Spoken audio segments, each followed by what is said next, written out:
بحضراتكم، اهلا وسهلا وحلقه استثنائيه من برنامج القراءه مع محمد صابر. انا النهارده كنت سعيد جدا جدا جدا بدعوه كريمه من الدكتور احمد حافظ الاديب والمفكر الكبير والاعلامي عشان نناقش قضيه مهمه جدا جدا جدا، الرياضه وتاثرها على الشعوب كلها. الرياضه لها مفعول السحر، اللي ما عملتوش السياسه عملته الرياضه. طبعا انا معايا ومعاكم دلوقتي الدكتور احمد حافظ. اهلا بيك يا دكتور.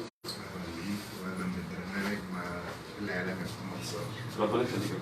ومعايا طبعا نخبه من نجوم المجتمع السكندري ونجوم الاعلام والمفكرين، والنهارده انا سعدت بيهم جدا. حضرتك برضه هتعرفهم. الندوه شملت الاكاديميين والمتخصصين والادباء والمفكرين والمخرجين، ولذا اقدم كل واحد على حده. نبدا من اليمين الدكتور ابراهيم فرحات، المخرج والمتنوع ذو المواهب المتعدده.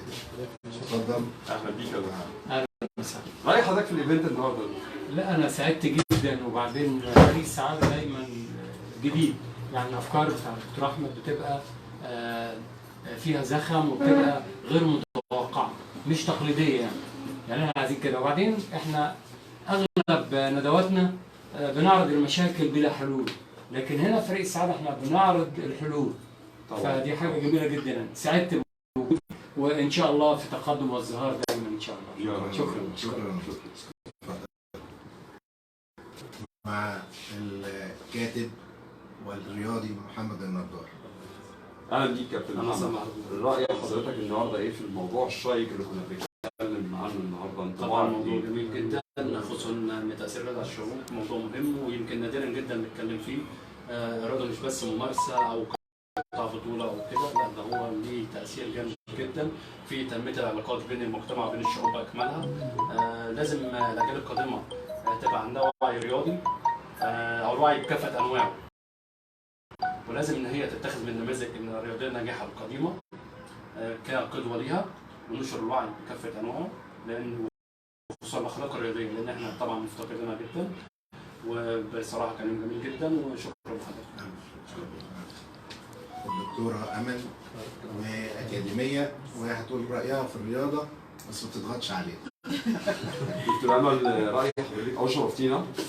عليكم السلام. راي حضرتك النهارده في انطباعك في الايفنت وانطباعك الموضوع اللي احنا كلنا، انا بدأ ان احنا كلنا ناخده بلان ونشتغل على الرياضه يعني.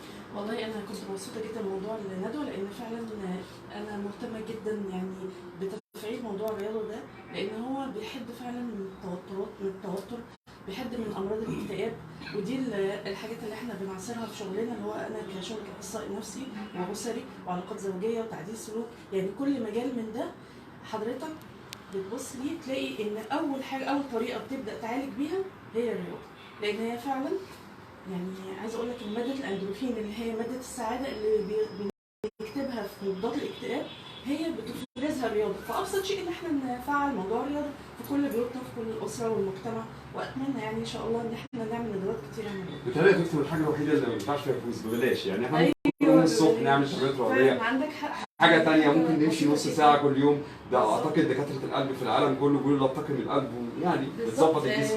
صلاه الفجر، طبعا الفجر دي يعني فعلا في ماده بتفرز فيها من الانسان، هي فعلا يعني بتشعرك بالسعاده، يعني الصلاه يعني ابسط شيء زي ما قلنا، يعني اتمنى تفعيل دور الرياضه جدا لاولادنا، دي بيضايقوا لينا طبعا. اكيد طبعا. نسيت حضرتك رمز من رموز السعاده. طبعا رمز من رموز السعاده طبعا. معانا الدكتوره مروه. دكتور مروه، اتفضلي يا دكتور. اكاديميه برضه ولها راي خاص في الرياضه. دكتور مروه، النهارده بعد الايفنت الجميل ده والرياضه، وطبعا الرياضه اللي هي حياتنا بنسميها حياه، رايك ايه في الايفنت؟ رايك ايه في الرياضه واللي بتاثر على الشعوب طبعا؟ ورايك ايه في كلمه رياضه عامه يعني؟ الحقيقه انا احب اشكر دكتور احمد واشكر حضراتكم. الايفنت النهارده بمثابه كده اللي هو السهل الممتنع، كلنا بنتكلم عن الرياضه وبنمارس الرياضه وبنشوف الرياضه، لكن قليل منا ما يمارس الرياضه. الرياضه هي اساس الحياه، هي تهذيب النفس، هي مصالحه مع الحياه. الرياضه ببساطه لو انا مارستها زي ما حضرتك قلت في البيت او في اي مكان، او سواء المشي بدل ما اركب وسيله مواصلات، لا امشي شويه، اعود ولادي على المشي، انا بهذب من روحي، بهدي من اخلاقي. زي ما قال كده زمان كنا بنقول خلي عندك روح رياضيه. انا بصفتي دكتوراه اداره ومحور القيادات بالنسبه لنا، حتى احنا بنقول للقياديين عما تمارس عملك في الشغل لازم تكون اول حاجه تلعب الرياضه، تمارس الرياضه.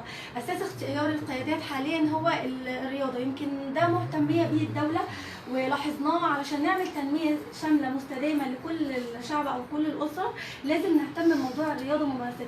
الايفنت النهارده دعوه لممارسه الرياضه بابسط الاشياء في بيتك، يعني ممكن نقول رياضتك في بيتك، ده عنوان الايفنت النهارده. مش هنقول عشان الموارد والضغوط الاقتصاديه، لا، انت في بيتك مارس الرياضه بينك بين اولادك بين اسرتك، هتعمل جو من التفاعل الهام جدا.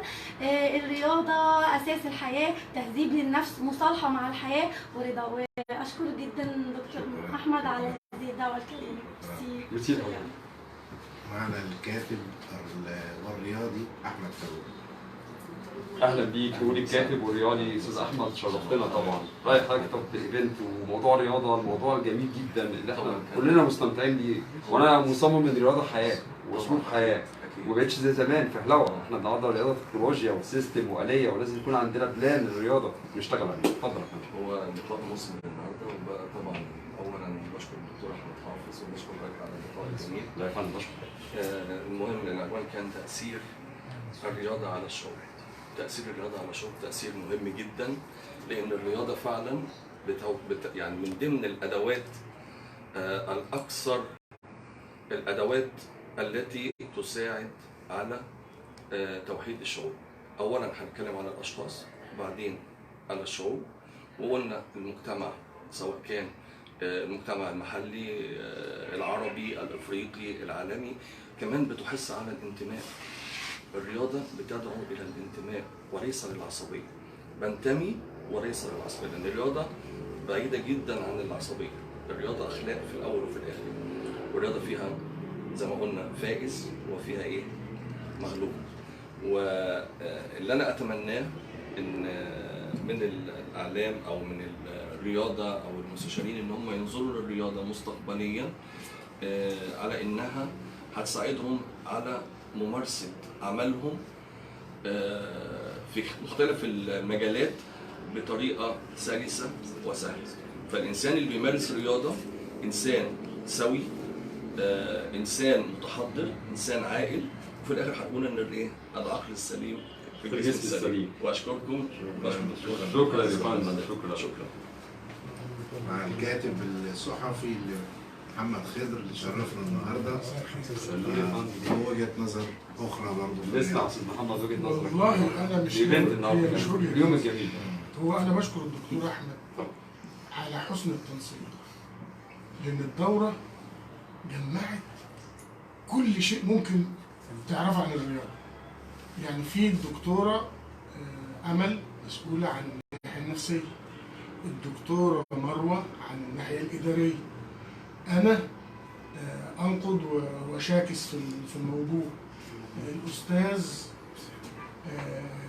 يعني اتكلم في مواضيع تغفل عن العامه، يعني بيوجد لك معاني جديده العامه ما تعرفهاش. خدت بال حضرتك؟ فكانت الندوه الشيء الثري فيها انه كل اللي قاعدين مش كلهم اختصاص واحد. عندنا مدربين سباحه، عندنا خبير من التربيه والتعليم، عندنا الاستاذه خبيره سعاده، كان عندنا مختلف شباب والدكتور احمد. كانت الندوه في منتهى الثراء وكانت مبهره واسعدتنا جدا، واشكرك. واحنا سعداء بحضرتك. ربنا يخليك. شكرا. معانا سفيرة السعادة سعاد سيارة. دكتور سعاد، يا اهلا بحضرتك. دكتور سعاد، يعني النهارده الموضوع عليك سلامة الله وبركاته شيق جدا، وانا مستمتع جدا كنت مع حضراتكم طبعا جدا في موضوع الرياضه. طيب حضرتك ليكي ايه بعد الانطباع، او عايزه تقولي لنا ايه على الرياضه؟ عايزه اقول اول حاجه، عايزه اشكر كل اللي ساهم معانا وشارك في جروب السعاده. يعني فريق السعاده ده له فكر معين في توصيل الرساله. الثقافه رساله، احنا بنوصل رساله. الاعلام وطبعا الرساله بتاعتنا بقياده الاستاذ احمد، يعني بنوصل للناس المعلومه بشكل جميل من كل فئه، يعني عندنا الفنان زي ما قال الاستاذ خالد، عندنا الفنان وعندنا الصحفي وعندنا الدكتور وعندنا الاداريه والمهنيه، يعني كل دول وصلوا الفكر والرساله بشكل جميل. الرياضه طبعا يعني هي الحياه كلها زي الميه وزي اي حاجه، يعني معلش اللي بيلعب رياضه بيحافظ على نفسه وعلى سنه وعلى وضعه وعلى الذكاء وعلى كل حاجه في الجسم. الميكنه دي كلها شغاله بالرياضه. فبتمنى فعلا زي ما قالوا وطلبوا ان احنا نهتم بالرياضات الفرديه، على اساس ان اللي مش بيلعب في الفريق والفريق ده بيبقى في ناس بتتظلم وناس بتطلع. انا ابني مدرب سله وانا عارفه انا بقول ايه. في ناس ما بتبقاش يعني عندها طموح وبينقطع الطموح ده. فاحنا الرياضات هي الفرديه بتكمل. مش هكتر عليكم، وبشكر كل اللي النهارده ساهم معانا في يومنا الجميل ده، ولنا لقاءات كتير ان شاء الله. شكرا جزيلا. معانا الكاتب التاريخي البخيل جميل اللي مش راضي يقعد في المنصات، جميل استاذ عزت كذا. اهلا بيك يا استاذ عزت. استاذ عزت، هي الرياضه ربنا يخليك، الرياضه دلوقتي اصبحت في العالم كله صناعه. اولا سعدت جدا بوجودي في هذه الندوه، دعوه الاستاذ احمد بيك حافظ، الناس الافاضل اللي شرفونا. حضرتك شرفتنا. ثانيا انا بهتم بالرياضه لان انا عندي اعتقاد ان الرياضه هي اساس تقدم الدول. طبعا. ازاي؟ لانها بتؤدي الى اللي هو الطاقه والنشاط وتشغيل الذهن وابعاد اللي هو الشباب عن اي اللي هو متطرفات فتره المراهقه، فده بيؤدي الى اللي هو طبعا خلق جيل جديد احنا محتاجينه في هذه الاونه. طبعا. بضم صوتي الى صوت حضرتك في المناشده الاتيه ان احنا نهتم بحصص التربيه الرياضيه في المدارس كمهنتي التعليم سابقا، فعشان كده دي تبقى اساس التقدم ان شاء الله. ان شاء الله. بشكركم واشكر كل الساده الحاضرين. بشكر حضرتك جدا. دكتور احمد. معانا الكاتب سامح، اتفضل. اهلا بيك. اهلا بيك. استاذ سامح طبعا النهارده في ايفنت جميله والرياضه، ايه الكلمه اللي عايز تقولها بقى شامله للرياضه من وجهه نظرك؟ سعدت جدا بوجود الجمع الحافل. انا عندي الرياضه يعني المذاكره هي ثمره المذاكره الحلوه للشعوب. تمام. السلام والنجاح والقوه. تمام. يعني انت شايف من وجهه نظرك ان الرياضه حب، رساله حب وامان وسلام للعالم كله، نقدر نخاطب العالم عن طريق الرياضه. طبعا. هي واللي فشلت فيه السياسه الرياضه بتحققه. بالظبط كده، وده حصل. هي كلمه بس واحده ووراها معاني كتير. هي الرياضه سفير الروح في الخلايا. بس كده، شكرا. شكرا. اسمح لي اقعد. اتفضل يا دكتور، اتفضل. دكتور احمد بقى زي ما بيقولوا ايه الختام بقى مع حضرتك. دلوقتي كل برنامج الكوره مع محمد صبري يعني سامع حضرتك الاسكندريه الاسوان، تمام؟ وشباب مصر سامع حضرتك. ايه الرساله اللي عايز تقدمها للاسره المصريه؟ وايه الرساله اللي عايز تقدمها لشباب مصر في الاسكندريه الاسوان؟ ارجو اولا بسم الله الرحمن الرحيم اشكر الاساتذه الافاضل اللي شرفونا في ندوتي واللي بيكبروا يوم عن يوم فريق السعاده. احنا بنشرف بدعوه حضرتك. ربنا يخليك. نمره واحد، ارجو عوده الرياضه للتربيه والتعليم مره اخرى. عدم وجود الرياضه عدم وجود طلاب في المدارس. ومعانا الخبير احمد فاروق في الرياضه وفي التربيه والتعليم هيأيد كلامي. احمد فاروق الولي. دون رياضه دون وجود طلبه. لأن الرياضة أساس ونشاط أساسي لابد أن تهتم به الدولة مرة أخرى. وتعود المسابقات مرة أخرى. في المدارس كان هناك فريق كرة قدم، فريق سباحة، فريق طايرة، والمسابقات اللي بتتم بالمدارس دي بتفرغ في الآخر أبطال. ده كل ده اتحرم منه الطلاب والأطفال في الابتدائي والإعدادي والكلام ده. وكان في منتخبات أحياء برضه، ده مفيش دلوقتي. ده برضه لازم يرجع مرة أخرى. نمرة 2، كفانا أهلي وزمالك وكفانا الخصومات بينهم، ولو الاثنين عملوا فريق قومي مش هيحققوا لنا أي بطولة في نخش كأس العالم. فإحنا عايزين أبطال حقيقيين، وكرة القدم دي لعبة واحدة ما بتجيبش حاجة وما دخلتش كأس عالم وجابت حاجة. يبقى نهتم بالألعاب الفردية. كان في مشروع قومي عملته الدولة كان ناجح جدا وخرجت بطل قومي، ليه ما نرجعوش مره ثانيه؟ عندنا في الابطال في اللعب الفرديه بتجيب ميداليات ياما قوي.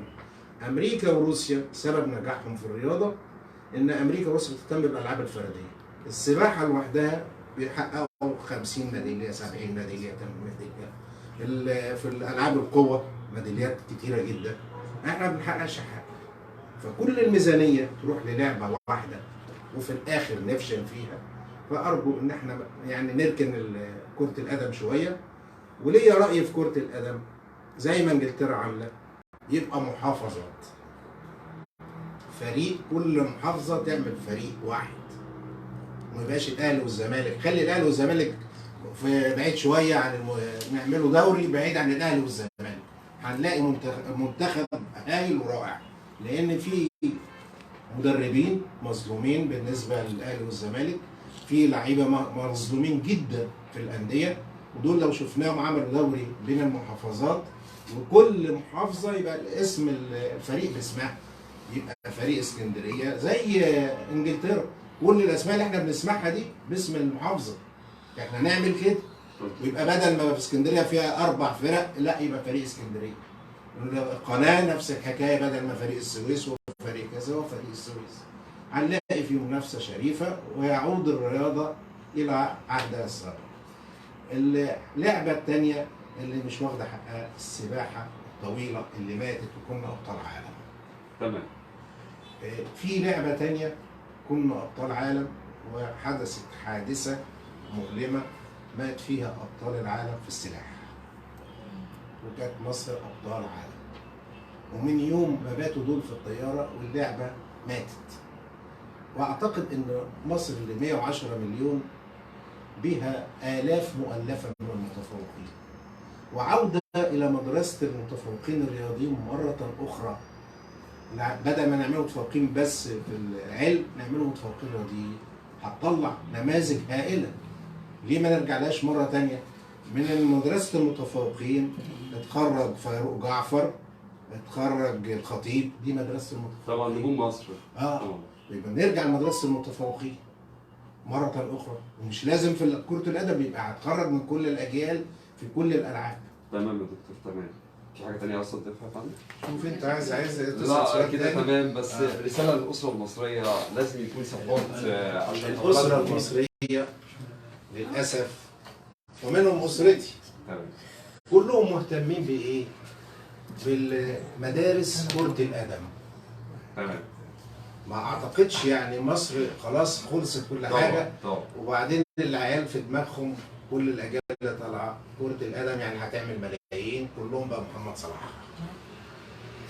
وللاسف يعني مش كلهم محمد صلاح ولا حاجه. هو فخر العرب طبعا ليه الحب والاحترام والتقدير. معلش ده موضوع تاني. طبعا. مش كل مصر محمد صلاح. محمد صلاح قصه كفاح. ومش كلهم هيعملوا ملايين. وقصه كفاح محمد صلاح ما طلعش. يعني قصه كفاح كبيره نوزع نفسنا على الالعاب الاخرى. تمام. لكن ان احنا نستقر على كرة القدم فقط ده تفكير خاطئ. تمام مظبوط حضرتك مظبوط.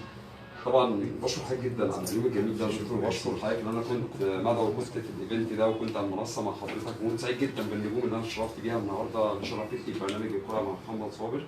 في النهايه زي السيستم اللي احنا اتعودنا عليه، احنا بنخلص الحلقه هستنى حضراتكم على صفحات البرنامج، برنامج الكوره مع محمد صابر والاعلامي الرياضي محمد صابر على الفيسبوك، وقناتي على اليوتيوب الاعلامي الرياضي محمد صابر. ميرسي جدا لحضراتكم والسلام عليكم ورحمه الله وبركاته.